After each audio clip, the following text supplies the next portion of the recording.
ప్రభుత్వం చేసే కార్యక్రమాలు కూడా ప్రజలకు చేరవేశారు. అదే మరిగా మేము ఇచ్చే రిలీఫ్ కానీ డే టు డే వాళ్ళలో కూడా చైతన్యం తేవడానికి అన్ని విధాల మీరు కృషి చేశారు కాబట్టి మనస్ఫూర్తిగా అభినందనలు. ఈ రోజుకి ఎగ్జాక్ట్గా 35 రోజులు అయింది. 35 రోజుల్లో ఫైనల్గా సెటిల్మెంట్ చేయడం కోసం ఈరోజు మళ్ళీ ఒకసారి సమీక్ష పెట్టాను. అదే మాదిరిగా రీకన్స్ట్రక్షన్ యాక్టివిటీ కూడా స్టార్ట్ చేశాం.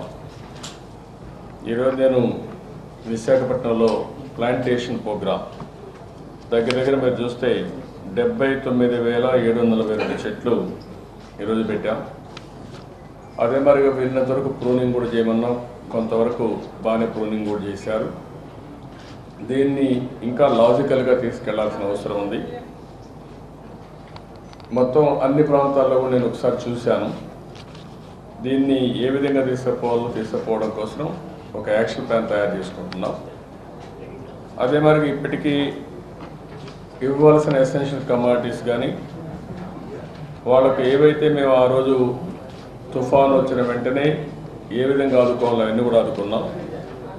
అయితే agriculture, horticulture, coffee, animal husbandry, fisheries, housing, అదే వారిగా స్ట్రీట్లో ఉండే స్ట్రీట్ వెండర్స్ యొక్క తోపుడు బండ్లు, అదే మరిగా రైతులు ఎక్కడన్నా కానీ షెడ్లు వేసుకుంటే ఆ షెడ్లకు కానీ ఇవన్నీ కూడా ఆర్థిక సహాయం ఫైనలైజ్ చేయాలి. దానికోసం మొత్తం ఎన్యూమరేషన్ అంతా పూర్తయింది. ఇవన్నీ కూడా పబ్లిసైజ్ చేయమని చెప్పి కోరాను. ఇవన్నీ కూడా పబ్లిసైజ్ చేసి వెరిఫై చేయడం ఒక ఆస్పెక్ట్.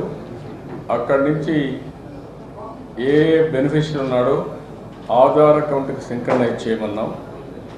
అదే మరిగా రెండోది అవన్నీ కూడా ఆధార్ అకౌంట్కి సింక్రనైజ్ చేయడమే కాకుండా దీనిపైన బ్యాంక్ అకౌంట్ కూడా తీసుకోమన్నాం. నేరుగా ఇవన్నీ బ్యాంకులో వేసి తద్వారా ముందుగా వాళ్ళకి ఇన్ఫర్మేషన్ పంపిస్తాం. ఆ ఇన్ఫర్మేషన్ పంపించిన తర్వాత బ్యాంకులో వాళ్ళ యొక్క అకౌంట్లో నేరుగా డబ్బులు వేసే కార్యక్రమాన్ని ఏర్పాటు చేస్తున్నాం.